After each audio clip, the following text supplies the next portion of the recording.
আসসালামু আলাইকুম বন্ধুরা, পজিটিভ ওয়ার্ল্ড ইউটিউব চ্যানেল থেকে ইশরাত জাহান। আমরা আজকে দুপুরের মেনু নিয়ে আসলাম খুবই স্পেশাল একটা ভাজি।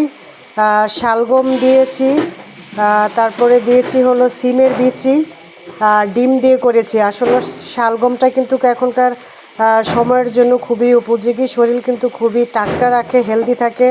স্পেশালি প্রোটিন ভিটামিন শালগমে পর্যাপ্ত পেয়ে থাকবেন। তো শালগমটা আসলে সবসময় অ্যাভেলেবেল থাকে না, শীতের সিজনেই কিন্তু পাওয়া যায়। তো আপনারাও চেষ্টা করবেন এরকম স্পেশাল ভাজি করে খেতে। শালগম দিয়ে কিন্তু মাছ দিয়ে রান্না করে খাওয়া যায়।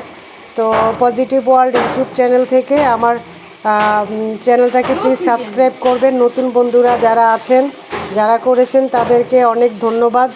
আর ভিডিওটা যদি ভালো লাগে প্লিজ একটা শেয়ার করে দিবেন। আর আপনাদের যদি কোনো কমেন্টস থাকে তাহলে আমাকে উৎসাহিত করবেন। ভালো থাকেন, নিরাপদে থাকেন, সুস্থকর খাবারের সাথে থাকেন। আল্লাহ হাফেজ।